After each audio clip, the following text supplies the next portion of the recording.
Hello learners, कैसे हो आप लोग। मैं मोमिता और इस चैनल पे हम पढ़ते हैं एनवायरनमेंट के बारे में। हमारी जो आज की टॉपिक है वो है सस्टेनेबल डेवलपमेंट गोल्स। तो सस्टेनेबल डेवलपमेंट गोल्स को जानने से पहले हमें ये जानना है सस्टेनेबल डेवलपमेंट क्या है।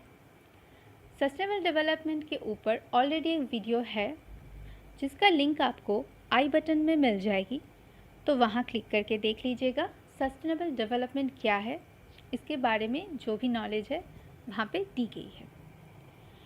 तो अब चलते हैं आज के टॉपिक के ऊपर। पहले देखेंगे हम सब लाइफ में एक एम बनाते हैं कि ये हमें अचीव करना है, और उस एम को पाने के लिए अब एक स्टेप में तो वो नहीं होगा, तो हम स्टेप बाय स्टेप देखते हैं। तो छोटे छोटे गोल्स बनाते हैं कि पहले हमें ये कंप्लीट करना है। फिर अगर आप सोचो आपको एक पूरा बुक कंप्लीट करनी है, तो उसमें आप सोच लेते हो कि पहले मैं ये चैप्टर कंप्लीट करूँगी, फिर ये कंप्लीट करना है, फिर वो कंप्लीट करना है, तो ऐसे सोचते हो। तो इसी तरह वर्ल्ड वाइड जो एम है वो है सस्टेनेबल फ्यूचर, हम सब के लिए सस्टेनेबल फ्यूचर फॉर ऑल। अब इस एम को अचीव करने के लिए क्या कुछ गोल्स बनाए गए हैं। आज हम बात करेंगे 17 गोल्स की, जो 2015 में ली गई थी यूनाइटेड नेशन मेंबर स्टेट्स के द्वारा। कब? 70th session of United general assembly में।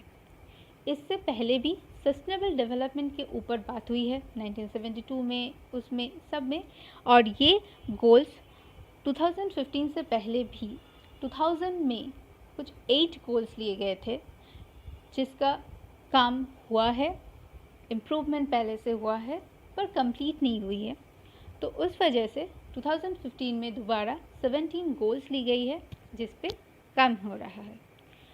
तो उस टाइम पे 2000 और 2015 तक 8 गोल्स थे, जैसे कॉम्बैटिंग पॉवर्टी, फिर इन्वायरमेंटल प्रोटेक्शन, रिड्यूसिंग इलिटरेसी, ये सारी चीज़ें थे। इन गोल्स में भी वैसी बातें हैं, उसके साथ साथ और भी कुछ चीज़ें एडेड है। और इन गोल्स में सारे जो कंट्रीज़ है, यूनाइटेड नेशन मेंबर स्टेट्स है, वो जैसे 193 कंट्रीज, तो ये सारे मिलके इन गोल्स के साथ एग्री हुए हैं कि हाँ, हम सब मिलके काम करेंगे, और जो भी हमारी प्रॉब्लम्स है, हमारे ऊपर जो भी चैलेंजेस है, उनको कम करेंगे और एक सस्टेनेबल फ्यूचर की तरफ आगे बढ़ेंगे। तो इन गोल्स में बस पुअर कंट्री या मिडिल इनकम ये सारे इन्वॉल्व नहीं हैं, ये सबके लिए गोल है, वर्ल्ड वाइड है, वर्ल्ड के हर एक इंसान के लिए है, हर एक चीज़ के लिए, हर एक एस्पेक्ट्स के लिए है। तो सब इनमें इन्वॉल्व है। और स्पेशली जो चैलेंजेस हम फेस करते हैं, इसमें वही सारी चीज़ें कम करने की बात की है। अगर हमारी प्रॉब्लम्स कम होगी तभी तो जाके हम सस्टेनेबल फ्यूचर की तरफ आगे बढ़ेंगे ना। जैसे पहले भी थे, पॉवर्टी, इनइक्वालिटी, क्लाइमेट चेंज, ऐसी चीज़ें हैं जिनके साथ हम जो हमारे लिए ग्लोबल चैलेंजेस है, और इनको एंड करना है, ख़त्म करना है इनको। और इस जो सस्टेनेबल डेवलपमेंट गोल्स की जो प्रिंसिपल है वो क्या है? Living no one behind. तो अगर आपको पूछा जाए what is the principle of sustainable development goals, the answer will be living no one behind. Okay, अब एक एक करके हम 17 गोल्स को देख लेते हैं, उसके बारे में थोड़ा सा डिस्कशन कर लेते हैं। फर्स्ट गोल है नो पॉवर्टी। ये जो इमेज है ये आपको सस्टेनेबल डेवलपमेंट गोल्स के जो भी आप साइट देखें, यूनाइटेड नेशंस के, यूएनडीपी के साइट्स में आपको ये सारी चीज़ें, ये फ़ोटोज़, उसके बारे में डिटेल्स में मिल जाएगी। इसमें जितना मैं डिस्कस करूँगी, होप सो वो आपके लिए हेल्पफुल रहेगा और सफिशिएंट भी रहेगा सस्टेनेबल डेवलपमेंट गोल्स के ऊपर जो भी डिस्कशन होगी। फिर भी अगर आपको इसके बारे में और ज़्यादा डिटेल में जानना है और भी ज़्यादा पढ़नी है, तो आप कोई भी UN sustainable development goal related sites में जाइए, आपको ये इमेजेस भी मिलेंगे, और इसके बारे में आपको और डिटेल्स में भी एक एक को बहुत अच्छे से अगर जानना है तो वो भी सारी चीज़ें मिल जाएंगे। वैसे भी मैं पूरी कोशिश करूँगी कि जो भी डिस्कशन यहाँ पे हो वो आपके लिए सफिशिएंट रहे। तो बाद में फिर वीडियो देख लीजिए, फिर आप खुद सोच लीजिएगा। अगर आपको पढ़ना है तो वो आप वही इसीलिए बता रही हूँ कि यूएनडीपी के साइट में या फिर यूएन जो सस्टेनेबल गोल्स की साइट्स है वहाँ पे आप देख सकते हैं। तो पहला गोल को डिस्कस करते हैं, नो पॉवर्टी। इसका एम है कि 2030 तक जो पॉवर्टी है ऑल फॉर्म में उनको पूरी तरह ख़त्म करनी है। अब वर्ल्ड की जो पॉपुलेशन है उसका 10% एक्सट्रीम पॉवर्टी में है। 2017 का अगर हम डेटा देखें, जो इम्प्रूवमेंट तो हुई है, क्यों नहीं होगा, क्योंकि इतने सालों से कोशिश की जा रही तो कुछ ना कुछ इम्प्रूवमेंट होगा। अभी 10% है, पहले वो 1990 में 36% था, तो इम्प्रूवमेंट हुई है। पर हमारा एम क्या है, पूरी तरह से ख़त्म करना इन ऑल फॉर्म्स, तो उसके लिए अभी भी काम करना है। तो क्या हमें देखना है कि जो मोस्ट वल्नरेबल पीपल है, जिनके पास बेसिक नीड्स को फुलफ़िल करने के लिए भी सर्विसेज नहीं हैं, वो सारी चीज़ों को, उन सब लोगों को हमें देखना है। क्योंकि अभी भी देखा जाए तो नियर अबाउट 736 मिलियन पीपल जो है, जिनके पास proper food, sanitation, drinking water, ये सारी चीज़ें नहीं हैं। तो इन सब के लिए बेसिक सर्विसेज, रिसोर्सेज और जो भी है हमारी बेसिक नीड्स, लग्जरी की बात नहीं है, जो बेसिक नीड्स है वो सबके पास हो। तो वही बात नो पॉवर्टी, वही एक इस गोल में बताई गई है कि सबके पास उनकी basic needs, resources, services, communication, ये जो भी प्रॉब्लम्स है उनका कम करके बेसिक रिक्वायरमेंट उनका फुलफ़िल हो। बात यह है, बेसिक रिक्वायरमेंट को फुलफ़िल करना, ये पहला एम है, पहला गोल है। ठीक है, हम अब पॉवर्टी, नो पॉवर्टी हमारा पहला गोल हुआ। ठीक है, अब हम देखेंगे दूसरा गोल क्या है, ज़ीरो हंगर। अगर आपके पास खाना ही नहीं है प्रॉपर, आप भूखे हो, तो पॉवर्टी कैसे दूर होगी। तो बेसिक नीड्स में सबसे पहले तो फूड ही आता है। तो वो ज़ीरो हंगर की तरफ हमारा जो सेकेंड गोल है वो है कि ऑल फॉर्म्स ऑफ हंगर 2030 तक ख़त्म होगी। क्योंकि अभी जो पहले से इम्प्रूव, तो हर गोल में ही पहले से इम्प्रूवमेंट हुई है। अभी जो सिचुएशन है वो अभी भी उस टाइप ऑफ जो इम्प्रूवमेंट होनी चाहिए थी, जो हमारी टारगेट थी पहले से 2000 से या उससे पहले से, वो फुलफ़िल नहीं हुआ है। अभी भी 3 वुमेन में से एक वुमेन को एनीमिया है। करीब 821 मिलियन पर्सन जो है, पीपल जो है, वो अंडर नरिश्ड है। उनको प्रॉपर नरिशमेंट नहीं मिलता है, प्रॉपर वे में फूड नहीं मिलता है। स्पेशली अब बच्चों का देख लीजिए, इसमें इस गोल में अगर देखा जाए तो चिल्ड्रन के लिए स्पेशली बात की जाती है, जिनको सफिशिएंट न्यूट्रिशन फूड हमेशा मिलती रहे। जैसे हम इसका एक स्टेप ये है ना कि मिड डे मील की जो बात होती है, क्यों होती है मिड डे मील, हम डाइट्स की बात करते हैं कि हाँ मिड डे मील में कहा जाता है कि हम इंडिया में जो बात होती है तो उसमें क्या होता है कि वीकली या फिर 2-3 डेज़ एग होनी चाहिए, ये सारी चीज़ें होनी चाहिए। जो उसमें फूड दिया जा रहा है उसमें न्यूट्रिशन हो, बच्चों के लिए बात हो, तो ये सारी चीज़ें देखनी है। जो पहले से इम्प्रूव हुआ है, ये मिड डे मील ये सब पहले नहीं था ना, अब आया है तो इम्प्रूवमेंट हो रहा है, स्टेप्स ली जा रही है। पर जो मेन लक्ष्य है वो क्या है, सस्टेनेबल फ्यूचर। उसके लिए हमें ऑल फॉर्म्स ऑफ प्रॉब्लम्स को दूर करनी है, तो हंगर इन ऑल फॉर्म्स हमें दूर करनी है। तो ये था सेकेंड स्टेप, जिसमें हम बात कर रहे हैं सारे स्पेशली चिल्ड्रन की, जो न्यूट्रिशन मिले, माँ को, जो वुमेन हैं उनको भी एनीमिक मैक्सिमम है वो कम हो, और सारी जो इतने सारे जो लोग अंडर नरिश्ड है वो कम हो। तो इसके लिए क्या करना है, फूड मेन, हंगर दूर करना है तो क्या है, फूड चाहिए। तो एग्रीकल्चर प्रोडक्शन को बढ़ाना है और जितना हो सके। अब एग्रीकल्चर प्रोडक्शन अगर हमेशा हम हाई लेवल में ही सोचेंगे तो वो अचीव नहीं होगी। जो स्मॉल लेवल का है, जो छोटे फार्मर्स है, जो स्मॉल लेवल प्रोडक्शंस होती है, उन सब चीज़ों को बढ़ावा देनी है ताकि धीरे धीरे करके ये सारी चीज़ें हर जगह कम हो पाए। और एग्रीकल्चर में भी प्रॉपर वे में होनी चाहिए, जिसे हम सस्टेनेबल एग्रीकल्चर कहते हैं, क्योंकि एग्रीकल्चर में भी बहुत सारे वाटर वेस्ट और ये सारी चीज़ें होती है। तो उसमें भी हमें इंफ्रास्ट्रक्चर, टेक्नोलॉजी, इन सारी चीज़ों को ध्यान में रख के हमें एग्रीकल्चर, सस्टेनेबल एग्रीकल्चर की बात करनी है।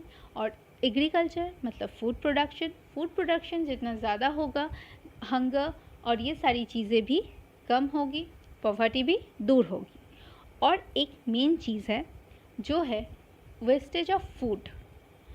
हमारे जितने फूड प्रोडक्शंस होते हैं, जितने फूड्स है वर्ल्ड वाइड, उसका 1/3 तो वेस्ट हो जाता है।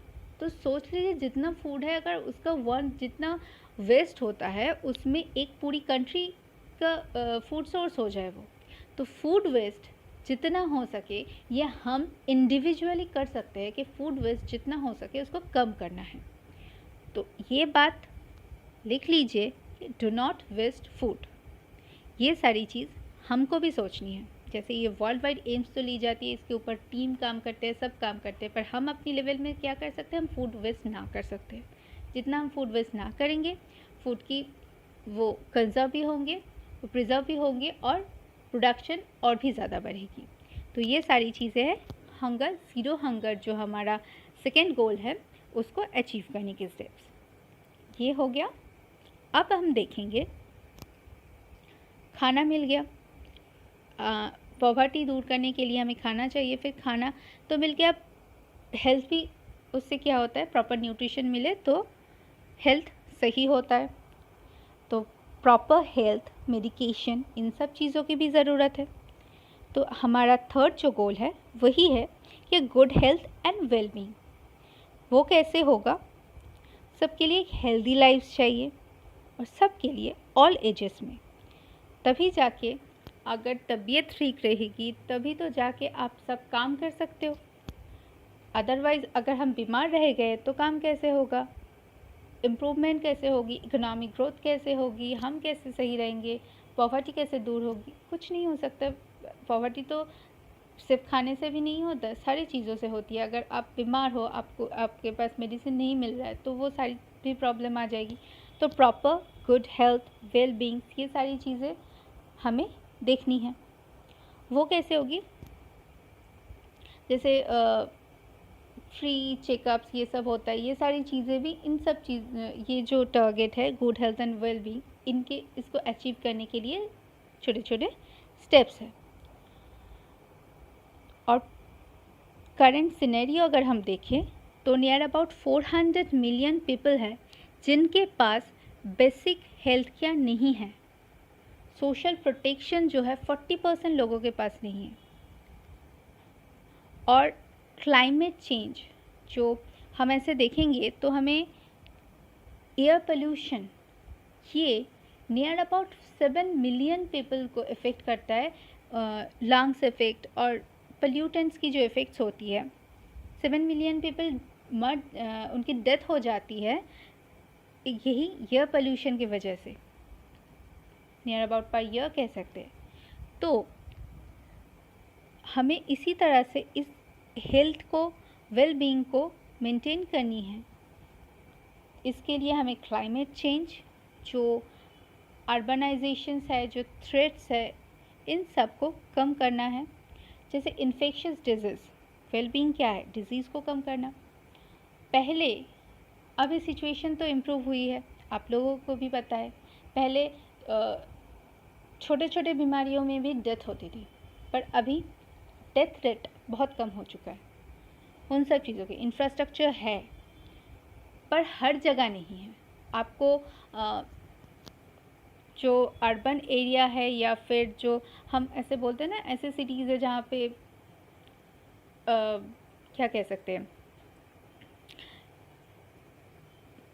उनका जो डॉक्टर्स अच्छे हैं वहाँ पे, या फिर इंफ्रास्ट्रक्चर, हॉस्पिटल्स हर हॉस्पिटल्स में नहीं जा पाते, कि हम क्या कहते हैं कि इस हॉस्पिटल में इंफ्रास्ट्रक्चर अच्छा है, इसमें डॉक्टर्स अच्छे हैं, तो ये सारी चीज़ें। तो ऐसा नहीं हो कि बस इस हॉस्पिटल या उस हॉस्पिटल, हर जगह पे ये प्रॉपरली हो, इंफ्रास्ट्रक्चर, डॉक्टर्स, जो सर्विसेज सब सही हो, तभी जाके हर एक इंसान को प्रॉपर गुड हेल्थ की, वेल बीइंग की बात कर सकते हैं हम। तो अभी भी जैसे हम कह रहे थे 400 मिलियन पीपल है जिनके पास बेसिक हेल्थ केयर नहीं है। तो ये सारी चीज़ें हमें देखनी है कि एटलीस्ट हमारे पास बेसिक हेल्थ केयर हम सब के पास हो, कोई भी इंसान इससे ना छूटे। तो ये चीज़ देखना इस गोल का गोल है, ठीक है। बेसिक हेल्थ केयर इस गोल का गोल है कि सबके पास वो चीज़ें हो, और हेल्दी लिविंग होगी हर एज में, हर लाइफस्टाइल में, तो इम्प्रूवमेंट अपने आप वर्ल्ड वाइड हो जाएगी। ये इस गोल को हो गया। अब हम देखेंगे, हेल्थ की बात होगी, हमारी फूड सिक्योरिटी की बात होगी, फिर क्या आता है, एजुकेशन, क्वालिटी एजुकेशन। क्योंकि जो हम कह रहे थे, डॉक्टर्स की बात कर रहे थे, हमारे पास जितना पॉपुलेशन है उसके कंपैरिजन में डॉक्टर्स बहुत कम मिलते हैं हमें। तो ये सारी चीज़ें, ताकि हमें एजुकेशन प्रॉपरली मिले, या फिर डॉक्टर्स की भी बात छोड़िए, हर स्टेज में आपको एजुकेशन की तो बहुत ज़रूरत है। बिना एजुकेशन के आप कोई भी काम नहीं कर सकते, ग्रोथ नहीं हो सकती। तो एजुकेशन, जो बेसिक एजुकेशन, अब एजुकेशन की बात आए तो स्पेशली अगर देखा जाए तो गर्ल्स एजुकेशन की अगर बात करें तो बहुत सारी जगह ऐसी है कि गर्ल्स को शादी के लिए ही बस रखा जाता है। बहुत सारे, हर जगह पे नहीं, ये पहले तो यही था कि गर्ल्स एंड एजुकेशन दो अलग पोल्स में रहेंगे, पर अभी सिचुएशन बहुत चेंज हुई है। फिर भी कुछ जगह ऐसी रह गई है कि जहाँ पे गर्ल्स की एजुकेशन की बात नहीं की जाती है। और गर्ल्स भी छोड़िए, बहुत सारे पॉवर्टी की बात हो रही थी। अगर पॉवर्टी रहेगी, खाना ही ठीक से नहीं मिलेगा, तो लोग क्या सोचेंगे कि एजुकेशन की क्या ज़रूरत है, पहले तो खाना खा ले पेट भर के, वो चीज़ें आ जाती है। तो गर्ल्स और बॉयज़ सबके लिए प्राइमरी एजुकेशन इज़ नेसेसरी। जो बेसिक एजुकेशन है, जो प्राइमरी एजुकेशन है, हर चीज़ के में हाई लेवल में हमें जाने की ज़रूरत नहीं है। बेसिक नीड्स वर्ल्ड में हर किसी के लिए, उसका जो बेसिक नीड्स है, चाहे वो हेल्थ के लिए हो, चाहे वो एजुकेशन के लिए हो, चाहे वो फूड के लिए हो, जिस चीज़ के लिए भी हो, बेसिक नीड्स, सबसे पहले गोल तो यही है कि बेसिक नीड्स को हर एक इंसान के लिए, हर एक चीज़ के लिए, एनवायरनमेंट के लिए, जो भी बेसिक नीड्स है वो फुलफ़िल हो। तो हर गर्ल्स एंड बॉयज़ सबके लिए प्राइमरी एजुकेशन स्कूलिंग कंपलसरी है। 2030 तक ये गोल यही है कि सबको प्राइमरी एजुकेशन मिले।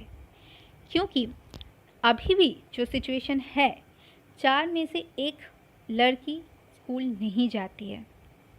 अगर हम टोटल भी देखें तो 10 में से आपको 6 लोग ऐसे मिलेंगे जिनके पास जो बेसिक उनकी प्रोफिशिएंसी होनी चाहिए एजुकेशन के लिए, वो मैथ्स की हो या जिसकी भी हो, तो वो नहीं है। तो ये सारी चीज़ें फुलफ़िल करनी है हमें, सारे एम को। और इसके लिए क्या है चाहिए, प्रॉपर ट्रेनिंग चाहिए, ताकि ये जो वोकेशनल ट्रेनिंग्स की बात होती है, वेल्थ डिस्पैरिटीज़ की बात होती है, ये सारी चीज़ें, मतलब प्रॉपर ट्रेनिंग होनी चाहिए, एक्सेस होनी चाहिए कि अगर क्यों की जाती है, फ्री एजुकेशन दी जाती है, लोन्स दी जाती है, ये सारी चीज़ें क्यों की जाती है, ताकि आपका ऐसा ना हो कि आपके पास प्रॉपर फैसिलिटी नहीं है इसलिए आप पढ़ाई नहीं कर पा रहे हो। तो ताकि ये फैसिलिटीज़, जो बेसिक फैसिलिटीज़ है, सबको मिले, वो चीज़ देखी जाती है। तो गर्ल्स बॉयज़ सबके लिए एजुकेशन, प्राइमरी एजुकेशन कंपलसरी है, स्कूलिंग कंपलसरी है, जो पहले से बहुत इम्प्रूव हुआ है। अराउंड 91% 2015 में देखा गया है कि जो एडमिशन रेट है, गर्ल्स की एनरोलमेंट रेट है, वो इंक्रीज़ हुआ है, पर 91% हुआ है, 9% अभी भी बाकी है जो अभी भी कंप्लीट करना है और प्राइमरी एजुकेशन सबको मिलना है। तो ये हमारा क्वालिटी एजुकेशन की बात होगी। अब फिफ्थ पार्ट क्या है, फिफ्थ गोल क्या है, जेंडर इक्वालिटी। जो अभी हम कह रहे थे गर्ल्स एंड बॉयज़ के बीच में जेंडर इक्वालिटी, इस पे डिस्कशन हो तो बहुत कुछ हो जाएगा।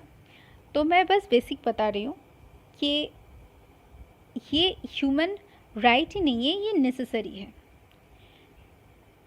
कहा जाता है लड़कियों को हर चीज़ में थोड़ा पीछे का किया जाता है, पहले बहुत ज़्यादा ज़्यादा था, अभी बहुत कम होती है ये चीज़ें। पर आप बहुत सारे एरियाज़ में, रीजियंस में अभी भी देखेंगे कि लड़कियों को पीछे की जाती है, उनकी कम उम्र में शादी करवाई जाती है, ये सारी चीज़ें होती है।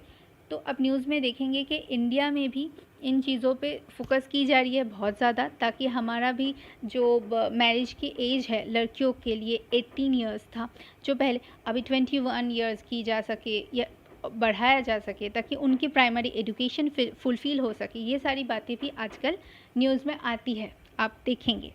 तो इम्प्रूवमेंट हुआ है, नो डाउट, बट और भी इम्प्रूवमेंट की ज़रूरत है। जिन रीजन में आज भी लड़कियों को पीछे की जाती है, वहाँ उन्हें आगे आने की मौका देनी चाहिए। ये सारी चीज़ें ज़रूरी है, क्योंकि इक्वालिटी, जेंडर इक्वालिटी अगर नहीं आएगी तो डेवलपमेंट भी प्रॉपर वे में कैसे होगा।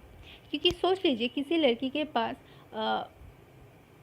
उसके पास एक टेक्नोलॉजी पता है, उसे आता है कोई चीज़ें, नॉलेज है उसे किसी चीज़ का, बट ये कहा जा रहा है तुम तो लड़की हो, तुम पीछे रहो। तो वो नॉलेज शायद वो अब छोटे छोटे स्टेप में ही तो इम्प्रूवमेंट होती है। अगर वो मे बी उसी का वही नॉलेज, अब देखेंगे कोई एक लड़की जो आगे आती है वो एक वर्ल्ड रिकॉर्ड बना सकती है। ऐसे बहुत सारे एग्जाम्पल आपके पास होंगे। तो अगर उसे आगे आने ही नहीं दिया जाएगा तो वो वर्ल्ड रिकॉर्ड कैसे बनाएगी, वो country wide, world wide helpful कैसे बन पाएगी। तो यही सारी चीज़ें हैं कि हम ऐसा भी नहीं कि लड़की आगे जाएगी तो लड़के पीछे आ जाएंगे, ऐसा भी नहीं। Gender equality, both are equal, ये सारी चीज़ें देखनी है। ठीक है, ये हो गया हमारा जेंडर इक्वालिटी का पोर्शन, क्योंकि इसमें जितना डिस्कशन होगी तो अब प्रॉब्लम होगी, नहीं, लेट इट बी। तो हम फिर देखेंगे clean water and sanitation. Clean water and sanitation, अगर आपके पास, सोच लीजिए आपको प्यास लगी है और आपको मिला एक ग्लास ऑफ वाटर, और फिर क्या होता है कि वो वाटर आपको गंदा मिलता है, तो अच्छा लगेगा पीने में? नहीं ना। तो इसीलिए सेफ़, और फिर इसमें कितने सारे जर्म्स, बैक्टीरियाज, ये सब होंगे, आपकी हेल्थ पे इफ़ेक्ट करेगी। तो क्लीन वाटर और हमारा सैनिटेशन, हाइजीन मेंटेन, इन सब चीज़ की तो ज़रूरत है। तो इन सब में आप देखेंगे स्वच्छ भारत अभियान और ये सारी चीज़ें आती हैं। तो जैसे हम गंगा मिशंस जो होता है, यमुना के रिवर की क्लीन करने की बात की जाती है, तो ये सारी जो एम्स है, क्लीन गंगा मिशन, ये सारी चीज़ें इस क्लीन वाटर एंड सैनिटेशन में आते हैं। तो अगर वाटर, क्लीन सेफ़ वाटर हमें नहीं मिलेगा तो प्रॉपरली हम इम्प्रूवमेंट, जो इन्वायरमेंटल इम्प्रूवमेंट हो, चाहे हमारी हेल्थ की इम्प्रूवमेंट हो, ये सारी चीज़ें नहीं होगी। Clean water, drinking water, sanitation, ये सारी चीज़ें ज़रूरी है। क्यों? क्योंकि कहा जाता है कि वाटर स्कर्सिटी कहा क्या जाता है, हम एग्जाम्पल देखते हैं ना, क्योंकि ड्रिंकिंग वाटर के लिए तमिलनाडु में क्या प्रॉब्लम हो रही थी आपने देखा है। हमारे पास water level, ground water level इतना धीरे धीरे लो हो रहा है, उसमें आर्सेनिक पोर्शन बहुत ज़्यादा हो रहा है। ये सारी चीज़ें अगर कॉम्बैट नहीं की जाएगी, ये सारी चीज़ें अगर कम नहीं की जाएगी ना, तो 2050 तक हमारे पास इतना स्कर्सिटी होगा वाटर की कि 4 या 3 में से शायद एक लोग के पास ड्रिंकिंग वाटर होगा ही नहीं, ऐसे सिचुएशन आ जाएगी। ऑलरेडी जो इन्वायरमेंटल कंडीशंस है रिसेंटली, उसमें 70% ऑफ नेचुरल वेटलैंड जहाँ से हमें फ्रेश वाटर मिल सकता है, वो ऑलरेडी लॉस्ट हो चुका है। माउंटेन रीजन्स और इन सारी चीज़ों में बहुत फ्रेश वाटर होते हैं, पर धीरे धीरे इन्वायरमेंटल जो इफ़ेक्ट्स हो रहा है, जो क्लाइमेट चेंज हो रहा है, उसके इफ़ेक्ट में ये सारी चीज़ें भी लॉस हो रही है और हमें धीरे धीरे करके हमसे ड्रिंकिंग वाटर जो प्योर वाटर है, जिसमें हेल्थ इफ़ेक्ट ना हो, तो वो कम हो रहा है। क्योंकि कुछ दिन पहले एक न्यूज़ में मैं आप लोगों को इसी में डिस्कस कर रही थी कि यमुना रिवर में आर्सेनिक की पोर्शन बहुत ज़्यादा हुई, सॉरी अमोनिया की पोर्शन बहुत ज़्यादा हुई है यमुना रिवर में, जिसके लिए वो ड्रिंकेबल नहीं रहा।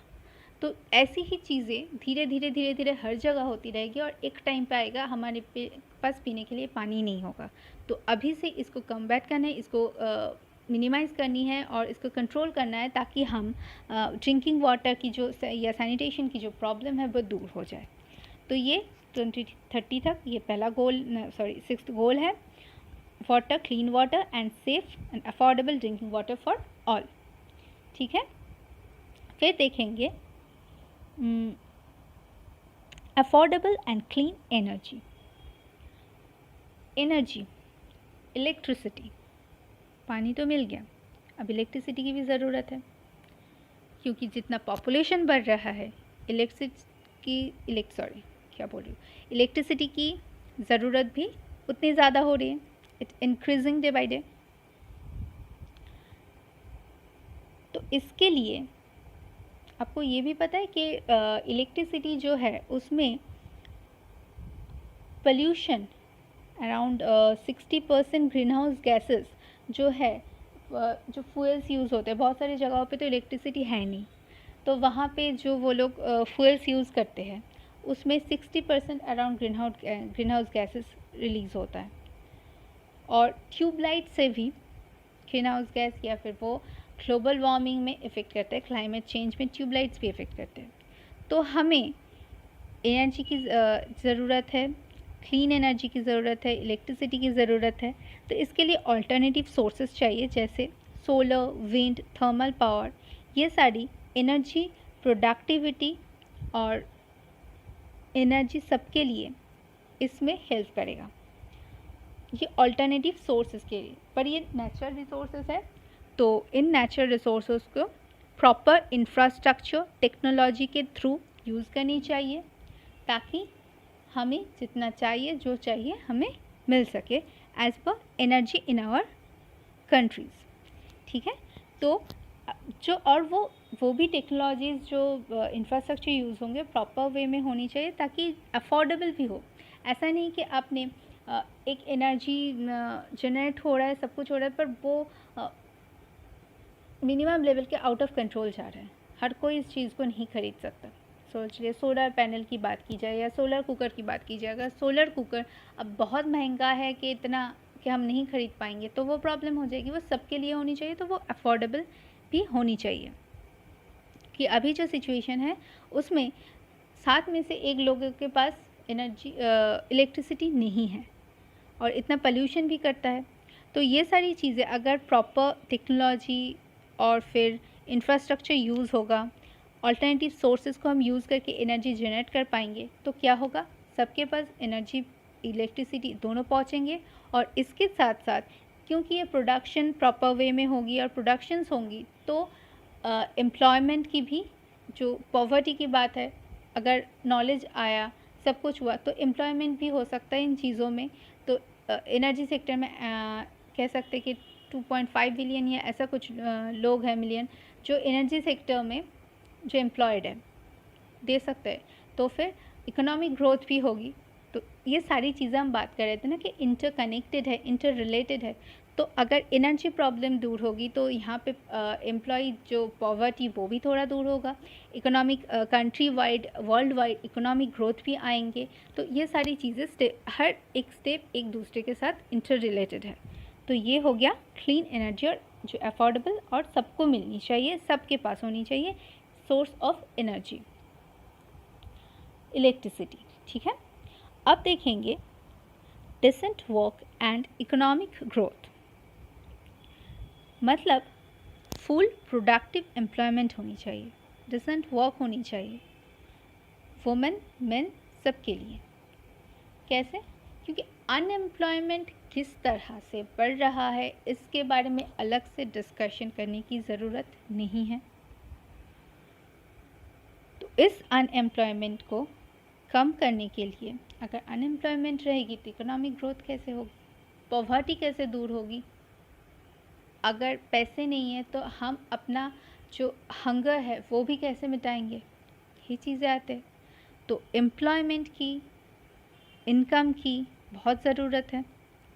तो ताकि सबके पास ये सारी चीज़ें हो, उसके बारे में देखी जानी चाहिए। गोल क्या है कि प्रोडक्टिव एम्प्लॉयमेंट सबके लिए हो, डिसेंट वर्क सबके पास हो। तो ये इसके लिए ऐसा तो नहीं हर कोई ऑफिस में जाके काम कर सकता है। तो एंटरप्रेन्योरशिप मतलब जो अपनी तरफ से कोशिश होती है, छोटे छोटे जो जॉब्स होते हैं उनको बढ़ावा देनी चाहिए, जो स्मॉल लेवल में काम करते हैं उनको बढ़ावा देनी चाहिए। उन सारी चीज़ों को, ऐसी जॉब्स क्रिएट करनी चाहिए, ऐसे फील्ड जैसे अभी हम बात कर रहे थे एनर्जी, अगर ऐसे ही हम सस्टेनेबल एनर्जी या फिर क्लीन एनर्जी की बात करें तो रिन्यूएबल एनर्जी सेक्टर्स जो है होता है वहाँ पे बहुत सारे एम्प्लॉयमेंट हो सकती है। तो ऐसी टेक्नोलॉजी जैसे आपके पास हो, इंफ्रास्ट्रक्चर आपके पास हो, या छोटी छोटी चीज़ें, इन सारी चीज़ों को ध्यान रखते हैं। एंटरप्रेन्योरशिप, अगर आप कुछ काम करना चाहते हो तो आपके पास शायद इतना अमाउंट नहीं है कि आपके पास आइडिया है, सब कुछ है, पर इस काम को करने के लिए शायद इतना अमाउंट नहीं है। तो गवर्नमेंट की तरफ से इनिशिएटिव्स ली जाती है, गवर्नमेंट देता है ना, छोटे स्मॉल बिजनेसेस के लिए लोन देते हैं, ये करते। तो ऐसी चीज़ों के लिए, या फिर कुछ में होता है ज़ीरो इंटरेस्ट, ये सारी चीज़ें, ऐसी स्टेप्स लेनी चाहिए ताकि वो इनकरेजिंग हो पाए जो एंटरप्रेन्योरशिप है। या फिर और गवर्नमेंट में भी ऐसे काम होता है, ऐसे इंडस्ट्रीज़ बनते हैं, स्टेप्स ली जाती है, तो इसमें कंपनीज़ बनती है, तो उसमें क्या होता है, एम्प्लॉयमेंट होती है, तो सबके पास एक डिसेंट वर्क हो, बेसिक सोर्स हो, जहाँ से बेसिक इनकम सोर्स हो। तो ये वाली बात इसमें इस गोल में की जाती है कि decent work and economic growth की बात की जाती है, क्योंकि अनएम्प्लॉयमेंट हर ईयर 1 मिलियन करके वो चीज़ें बढ़ रही है। अराउंड आप कह सकते हैं 700 मिलियन वर्कर जो अभी भी एक्सट्रीम पॉवर्टी में है। इन चीज़ों को हमें कम करना है और सबके पास एक डिसेंट वर्क हो सके, ये हमें देखना है। 2030 तक ये गोल है। फिर आता है काम करेंगे, पर कहाँ करेंगे, इंडस्ट्री में। इंडस्ट्री, इनोवेशन एंड इंफ्रास्ट्रक्चर, इन सब चीज़ों पे ध्यान देनी है। टेक्नोलॉजिकल प्रोग्रेस, पर टेक्नोलॉजी भी इस लेवल पे होनी चाहिए कि आपके पास एनवायरनमेंट डिग्रेड ना हो। तो टेक्नोलॉजिकल प्रोग्रेस ये और इंफ्रास्ट्रक्चरल प्रोग्रेस इकोनॉमिक ग्रोथ के लिए एक सल्यूशन है। पर उसमें, और ये टेक्नोलॉजीज़ ऐसी होनी चाहिए जिसमें हमारा ग्रोथ तो हो, एनवायरनमेंट डिग्रेड ना हो, यहाँ तक कि हम एनवायरनमेंट जो प्रॉब्लम्स है इन टेक्नोलॉजीज़ के थ्रू हम उनका सल्यूशन भी निकाल पाए। जैसे नॉर्मल देख लीजिए, हम जैसे बात कर रहे थे कि एंटरप्रेन्योरशिप की बात कर रहे थे, तो इनोवेशंस की बात कर रहे थे। अब एक रिसर्च वर्क होगा, तो प्रॉपर इंफ्रास्ट्रक्चर अगर नहीं रहेगा तो वो रिसर्च वर्क कैसे होगा। ये सारी चीज़ें, एक किसी को पता है कि ये टेस्टिंग करनी है हमें लैब में, पर अगर लैब में आपको प्रॉपर अपैरेटस या चीज़ें ना मिले जो भी आपको चाहिए, तो आप टेस्ट कैसे करेंगे। तो वही चीज़ है कि इंफ्रास्ट्रक्चर होनी चाहिए। जैसे हम भी बात करते यूट्यूब में जो ये सारी चीज़ें करते हैं, ये भी तो एक टाइप ऑफ अपना नॉलेज दूसरों के साथ शेयर करना, हर टाइप ऑफ, ऐसा नहीं कि मैं अपनी बात कर रही हूँ इसमें, पर जो कुकिंग का होता है या जो भी होता है, तो ये जो नॉलेज शेयरिंग होते हैं, अगर हमारे पास ये टेक्नोलॉजीज़ नहीं रहता, हमारे पास फ़ोन ना रहता, इंटरनेट कनेक्शंस ना रहता, तो हम ये काम नहीं कर पाते। तो टेक्नोलॉजी बहुत इंपॉर्टेंट है, पर ये भी देखनी है कि हम ऐसी टेक्नोलॉजीज़ भी बहुत ज़्यादा यूज़ ना करें जिसमें, जैसे वो 5G 6G, जब ये सारी स्पेक्ट्रम्स की बात आ जाती है तो वो इन्वायरमेंट पे बहुत ज़्यादा इफ़ेक्ट कर रही थी। तो उनको भी प्रॉपर प्लानिंग, इम्प्रूवमेंट तो करना है। 2G, अगर हम 2G स्पीड में भी ये पढ़ाई कर रहे होते तो वो कभी कंप्लीट नहीं होता, पर हम इसी तरह से करेंगे ताकि वो इन्वायरमेंट पे इफ़ेक्ट ना हो पाए, इतना ज़्यादा ना हो, डिग्रेड ना हो। तो प्रॉपर वे में टेक्नोलॉजी चाहिए और इंफ्रास्ट्रक्चर चाहिए जो इन्वायरमेंट को भी प्रोटेक्ट कर सके और हमारा इकोनॉमिक ग्रोथ के लिए भी जो हेल्पफुल रह सके। तो इंडस्ट्री, इनोवेशन एंड इंफ्रास्ट्रक्चर, ये सारी चीज़ें ग्रोथ के लिए बहुत ज़रूरी है। ठीक है, अब हम देखेंगे next point, reduce inequality. Inequality मतलब जेंडर इनइक्वालिटी नहीं, वो तो हम देख चुके, ये इनकम इनइक्वालिटी बात करें। तो उसमें क्या है, जो 10%, अब एक काम के लिए 10% मतलब फॉर 10% richest 10% हैव टू 40%, जिनको have up to 40% of global income, whereas the poorest है 2 to 7%। बात ये बोल रहा है कि अब एक काम आपको दिया गया है, अब एक जगह पे आपको उसी काम का 10 लाख रुपए मिल रहा है और दूसरी जगह पे उसी काम पे आपको 5 लाख रुपये मिल रही है। तो आप क्या करोगे, आप जहाँ पे आपको 10 लाख मिल रहा है वहाँ जाओगे, पर पता चला उस काम की ज़रूरत, उस टेक्नोलॉजी या फिर जो भी है वहाँ उसकी ज़रूरत जहाँ पे आपको 5 लाख मिल रहा है वहाँ ज़्यादा है। आप तो सोचोगे कि जहाँ 10 लाख सेम मैं अपना एफर्ट दूंगा और उसमें हमें एक जगह 5 लाख एक जगह 10 लाख मिल रहा है तो मैं क्यों ना जाऊँ सर। तो यही चीज़ है कि एक इनइक्वालिटी अगर ऐसे रहेगी तो जो डेवलपिंग कंट्री है वो अगर डेवलपिंग और डेवलप्ड कंट्री में अगर ये प्रॉब्लम रहेगी तो डेवलप्ड कंट्री और डेवलप्ड होते रहेंगे। हमारे देश से क्या होता है, मैक्सिमम लोग बाहर चले जाते हैं, उनके पास नॉलेज है, उनके पास सब कुछ है, वो बाहर जाके करते हैं क्योंकि वहाँ पे इनकम ज़्यादा होता है, वहाँ पे फैसिलिटी ज़्यादा होती है। तो ये सोच के वो अपनी नॉलेज जो है वो दूसरे देशों में यूज़ करते हैं, पर हमारे देश में उसकी ज़्यादा ज़रूरत हो जाती है। तो अगर ऐसा हुआ, ये इनइक्वालिटी हुआ, तो जो डेवलपिंग कंट्री है वो डेवलपिंग स्टेज में ही रह जाएंगे और जो डेवलप्ड कंट्री है वो और डेवलप्ड होंगे। तो ये जो इनइक्वालिटी है इसको कम करना है, तो प्रॉपर वे में जो इनकम सोर्सेस है या फिर इनकम को जो डिस्ट्रीब्यूशन है प्रॉपर वे में हो, तो क्या है, हम बाहर जो जिनके पास नॉलेज है वो बाहर नहीं जाएंगे, देश में रह के ही काम करेंगे और इसको और किस तरह से इम्प्रूव करनी है वो सोचेंगे। तो इम्प्रूवमेंट जो डेवलपिंग कंट्री है वो भी एक दिन डेवलप्ड कंट्री में कन्वर्ट होगा। तो ये सारी चीज़ें लानी है, इनइक्वालिटीज़ को रिड्यूस करनी है, प्रॉपर पॉलिसीज़ लानी है, प्रिंसिपल्स लानी है, ताकि सबको उनका जो फैसिलिटीज़ है या जो भी नीड है वो मिले और इम्प्रूवमेंट हो सब में। ठीक है, ये चीज़ देखनी पड़ेगी। तो ये हो गया हमारा इनइक्वालिटी का पार्ट। फिर नेक्स्ट पार्ट आता है हमारा सस्टेनेबल सिटीज़ एंड कम्युनिटीज़। उसमें सस्टेनेबल सिटीज़ क्या है, एक चीज़ है कि सिटीज़ जो है, अब हम मैक्सिमम लोग आजकल सिटीज़ में रहते हैं, तो जनरली सिटी का जो पोर्शन है वो 3% ऑफ लैंड एरिया लेता है, बट इसमें एनर्जी कंजम्पशन, इलेक्ट्रिसिटी कंजम्पशन या energy consumption near about 60 to 80% होता है और कार्बन एमिशन 70% होता है। तो ये सिटी को हम सस्टेनेबल सिटी नहीं कह सकते, क्योंकि 3% लैंड एरिया एक्वायर करके 60 to 80% energy consumption, 70% carbon emission, ये सारी चीज़ें बहुत ज़्यादा है। इस चीज़ को बदलना है और बदल के जो सिटी हम प्रॉपर वे में प्लानिंग होगी वो सस्टेनेबल सिटी कहेगी। जो कहा जाता है स्मार्ट सिटीज़ की बात होती है, जहाँ पे टेक्नोलॉजी है, इम्प्रूवमेंट है, प्लस ग्रीन पैचेस भी है, ग्रीनरी है, जहाँ पे अगर एमिशन 70% कार्बन एमिशन हो रहा है तो वो एक ग्रीन पैचेस या ट्रीज़ ऐसे प्लांटेड होंगे कि वो उस एमिशन को एब्जॉर्ब कर पाए।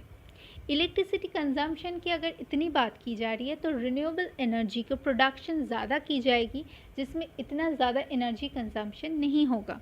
इलेक्ट्रिसिटी कंजम्पशन नहीं होगा, वो कम होके कंपैरेटिवली हम क्या यूज़ करेंगे, जो रिन्यूएबल एनर्जी सोर्सेस है उनको यूज़ करेंगे। तो ये प्रॉपर वे में ये काम होनी चाहिए, जहाँ पे हाउसिंग बिल्डिंग जो भी बनेगा वो प्रॉपर टेक्नोलॉजी यूज़ करके होंगे, और उसमें इकोनॉमिक ग्रोथ की भी बात होगी और एनवायरमेंटल प्रोटेक्शन की भी बात होगी। तो ऐसे सिटीज़ कम्युनिटीज़ को सस्टेनेबल सिटीज़ कह सकते हैं। तो ये 2030 तक ये सारी चीज़ें कंप्लीट करनी है, ठीक है। अपॉर्चुनिटीज़ होगी, करियर होंगे, इकोनॉमिक ग्रोथ होंगे और एनवायरमेंटल प्रोटेक्शन भी होंगे, एक लाइवलीहुड होंगे। तो ये सारी चीज़ें वहाँ पे होंगी। नेक्स्ट पॉइंट हम देखेंगे रिस्पॉन्सिबल कंजम्पशन एंड प्रोडक्शन। किस चीज़ का? हम जैसे फूड वेस्ट की बात कर रहे थे, तो ये यहाँ पे वो चीज़ भी आती है कि फूड ताकि ज़्यादा वेस्ट ना हो, ये चीज़ देखना है। हम जो भी चीज़ें यूज़ कर रहे हैं, जो कंज्यूम कर रहे हैं, वो प्रॉपर वे में हो पाए, ये देखना मेन काम है इस पॉइंट में। जो मैनेजमेंट हो, अगर हमें ये चीज़ पता है हमारे पास जो नेचुरल रिसोर्सेस है वो अनलिमिटेड नहीं है, बहुत सारा नेचुरल रिसोर्सेज नहीं है, एक टाइम पे जाके वो रिसोर्सेज ख़त्म होंगे। तो अगर जब वो ख़त्म हो जाएगा तो हमारे पास कोई सोर्स नहीं बचेगा, कोई रिसोर्स नहीं बचेगा। तो इन रिसोर्सेज को प्रॉपर वे में कंज्यूम करनी है। स्पेशली हमें इनको रिसाइकिल और रीयूज़ की बात करनी है। जैसे एक फील्ड ले लीजिए, एग्रीकल्चर फील्ड, वहाँ पे वाटर कंजम्पशन, वाटर यूज़ बहुत ज़्यादा होती है। अब वाटर रिसोर्सेज तो अनलिमिटेड नहीं है। हम ऑलरेडी देख रहे थे कि सिचुएशन ऐसा हो गया कि ड्रिंकिंग वाटर भी एक टाइम बाद, कुछ सालों बाद हमारे पास नहीं होंगे।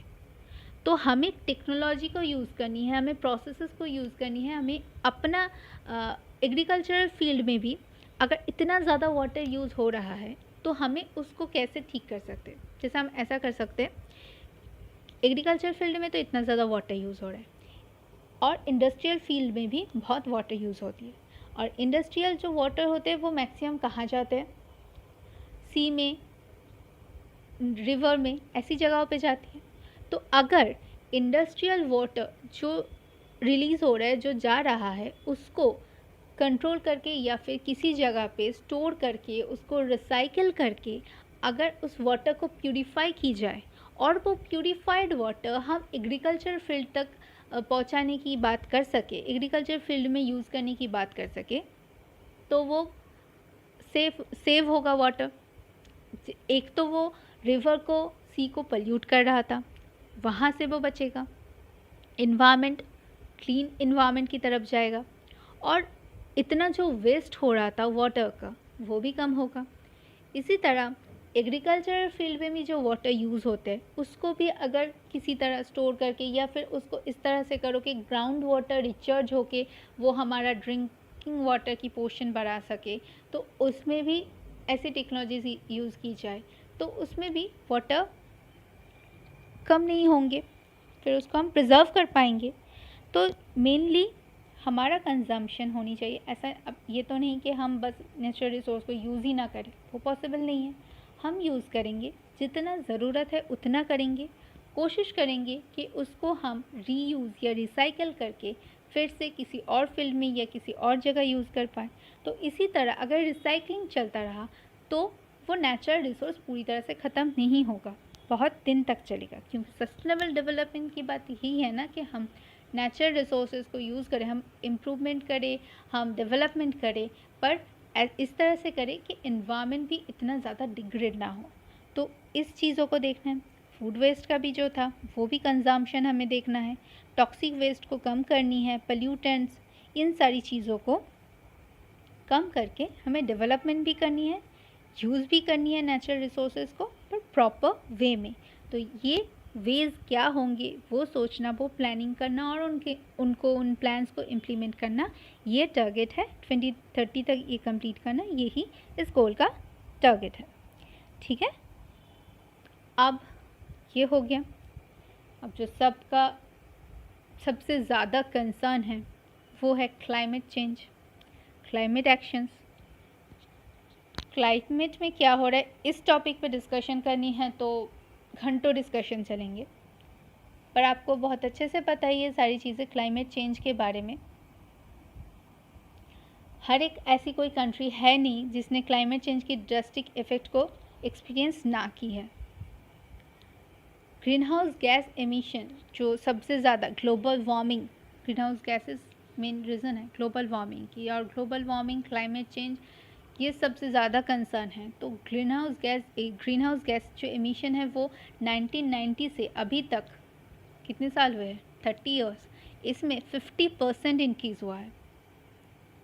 और इससे एनवायरनमेंट की इफ़ेक्ट तो बहुत ज़्यादा हुई है एनवायरनमेंट पे। हमने इसका एग्ज़ाम्पल देख रहे थे परमाफ्रॉस्ट, उसमें क्या होता है सारी चीज़ें देखे थे, तो उसमें इकोनॉमिक इफ़ेक्ट भी हुआ है, बहुत ज़्यादा इकोनॉमिक लॉसेस भी बहुत ज़्यादा हुआ है। हेल्थ पे क्या इफ़ेक्ट करता है, जो एयर पोल्यूटेंट्स, हम थोड़ी देर पहले ही बात कर रहे थे कि अराउंड 7 मिलियन लोग एयर पोल्यूटेंट्स के इफ़ेक्ट्स में मारे जा रहे हैं।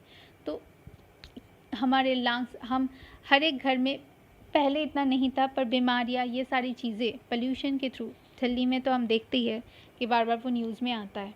तो पोल्यूशन की वजह से जो चीज़ें हो रही है, जो इफ़ेक्ट्स हो रहे हैं, लंग्स प्रॉब्लम्स हो रही है, ये सारी चीज़ें क्लाइमेट चेंज, एनवायरमेंटल पोल्यूशन, इन सारी चीज़ों के वजह से वो इंक्रीज़ हो रहे हैं। तो अभी भी चाहे तो थोड़ा सा कम कर सकते हैं इन चीज़ों को। सबके लिए ये क्लाइमेट चेंजेस का जो इफ़ेक्ट है कम करके हम अगर अपनी लेवल पे भी जो भी कोशिश है कर सके तो इसका इफ़ेक्ट थोड़ा कम होगा। तो इसके बारे में हम वैसे भी हर लेवल पे, हर वीडियो में, हर टॉपिक पे डिस्कशन आई जाती है, तो मैं यहाँ ज़्यादा नहीं बोल रही हूँ। तो क्लाइमेट चेंज को मिटिगेट करना और एनवायरनमेंट को प्रोटेक्ट करना विथ डेवलपमेंट भी करना, ये सारी चीज़ें करनी है एनवायरनमेंट क्लाइमेट एक्शंस में। मेन क्लाइमेट एक्शंस की ये है कि क्लाइमेट चेंज के इफ़ेक्ट को कम करना। फिर हम देखेंगे लाइफ बिलो वाटर। ये थोड़ा छोटा हो गया ना image, sorry for that. Life below water मतलब मेरीन वाटर की बात कर, मेरीन इकोसिस्टम की बात की जा रही है। पॉन्ड में या फिर सी में पोल्यूशंस तो होते हैं, ये सारी चीज़ें तो हमें पता है, इनके बारे में तो हम जब वाटर की बात करेंगे तो डिस्कशन आ ही जाएंगे। तो इन इकोसिस्टम को और इन पोल्यूशंस की वजह से इकोसिस्टम, मेरीन इकोसिस्टम जो है वो डिग्रेड हो रहा है, वो बर्बाद हो रही है। तो इनको ठीक करना है, कोस्टल हो, मेरीन हो, इन सारे इकोसिस्टम को पोल्यूशन से बचाना है, इनके इफ़ेक्ट से बचाना है, और जो इम्पैक्ट्स है इनका, जो हम कह सकते हैं ये कि ओशियन जो है वो 30% ऑफ CO2 राइज को एब्जॉर्ब कर सकता है। तो इसमें इतना CO2 एब्जॉर्ब करने की वजह से अब CO2 एमिशन हो रहा है और ओशन में जाके एब्जॉर्ब हो रहा है, तो वहाँ का जो एसिडिफिकेशन वो बहुत ज़्यादा बढ़ रहा है। और सबसे ओशन का अगर मेन प्रॉब्लम कहा जाए या बिगेस्ट प्रॉब्लम कहा जाए तो वो एक ही चीज़ है, उसमें हमें जो भी चीज़ें मिलती है ओशन इकोसिस्टम में, उसमें उससे कहीं ज़्यादा आजकल मिल रहा है, वो है प्लास्टिक। और इससे ओशियन जो क्रिएचर्स है, जो भी प्लांट्स है, फ्लोरा फना है, प्लांट्स है, एनिमल्स है, जो भी है वहाँ पे फ्लोरा एंड फना, वो धीरे धीरे ख़त्म हो रहे हैं। हम इमेजेस देखते हैं कि कितने सारे वेल्स या सी एनिमल्स जो प्लास्टिक में फंसे हुए हैं, जो सी शोर में आ गया है, उसमें शो हो रहा है उसके पेट में इतने टन्स ऑफ प्लास्टिक मिले, इतने सारे ये प्लास्टिक्स मिल रहे हैं। तो इन सारी चीज़ों को कम करके जो वहाँ के जो इकोसिस्टम है उसको इम्प्रूव करना, ये मेन बात है इस पॉइंट पे, कि हमें मेरीन इकोसिस्टम को, मेरीन एनवायरनमेंट को इम्प्रूव करना है, जो हमारे लिए भी हेल्पफुल है, उस इकोसिस्टम के लिए भी हेल्पफुल है, एनवायरनमेंट के लिए भी हेल्पफुल है, और इकोनॉमिक ग्रोथ के लिए, क्योंकि बहुत सारे लोग हैं जो मेरीन बायोडाइवर्सिटी पे ही डिपेंड करता है उनके लाइवलीहुड के लिए।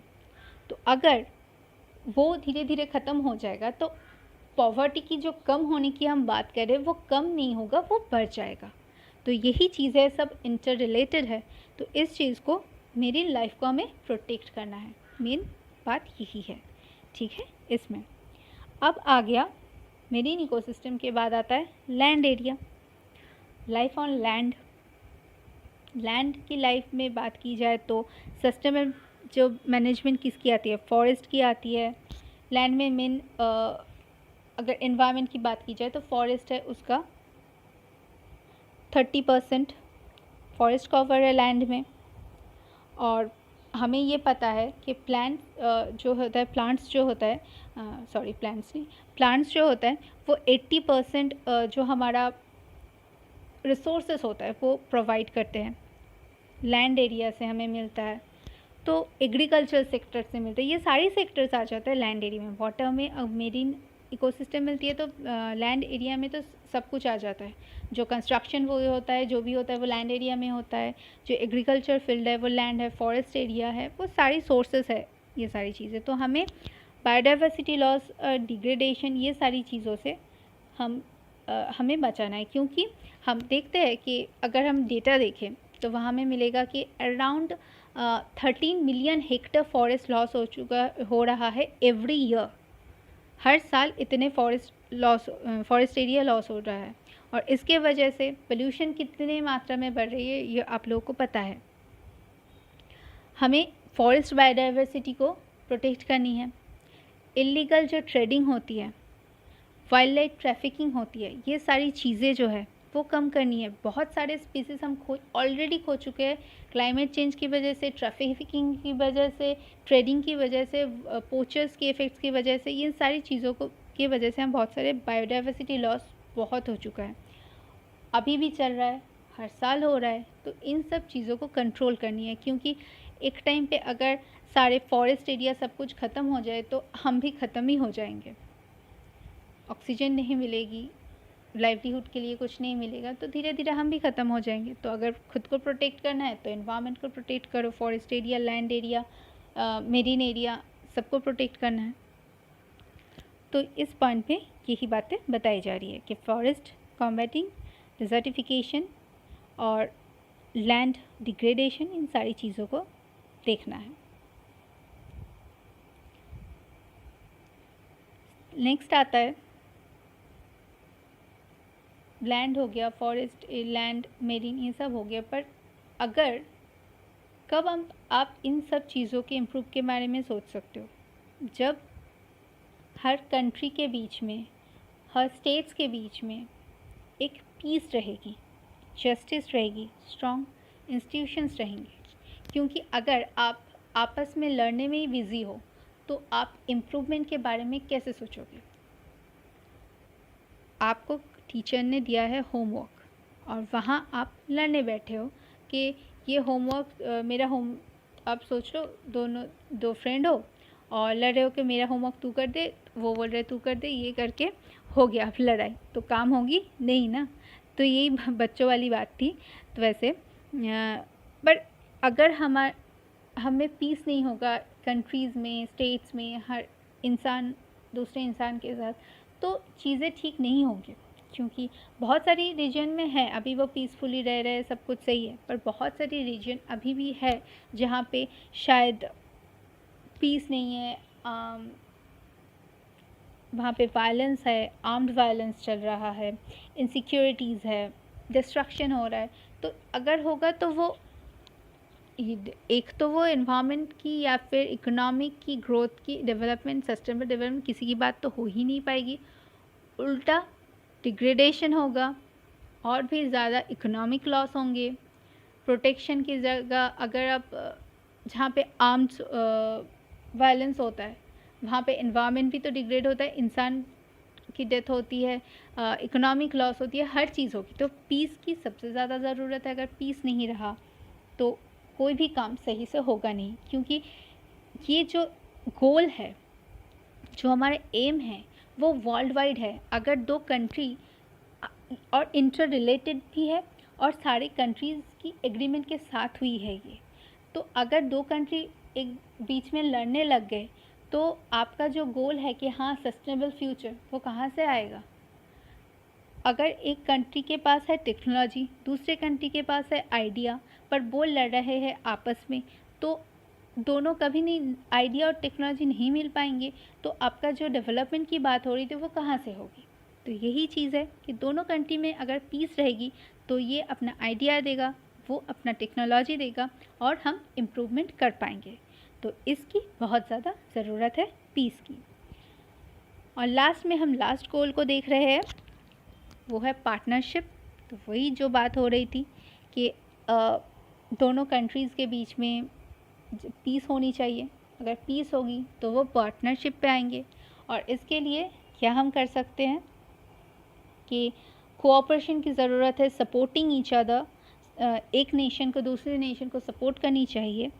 और इंटरनेशनल ट्रेड, अगर इंटरनेशनल ट्रेडिंग की जाए तो ये चीज़ें और भी स्ट्रॉन्ग होंगी। तो देखते हैं ना, जैसे जो हमारे प्राइम मिनिस्टर्स होते हैं वो क्या करते हैं, दूसरे देशों के साथ कुछ MOU साइन करते हैं या फिर ऐसी चीज़ें, उनमें मीटिंग्स होती है, ये सारी चीज़ें होती है। तो क्यों कहते हैं? क्योंकि बॉन्डिंग स्ट्रॉन्ग हो और ताकि एक दूसरे का साथ दे पाए, कोऑपरेशन हो। तो ऐसी चीज़ें, और फिर हम बेसिक लेवल में भी सारे काम हो सके। तो इक्विटेबल ट्रेडिंग की बात की जाती है, system fair and open, beneficial to all. ऐसा नहीं कि हाँ बस एक कंट्री ही बेनिफिटेड होंगे, दोनों एक दूसरे के लिए बेनिफिटेड भी होंगे, हेल्पफुल भी होंगे।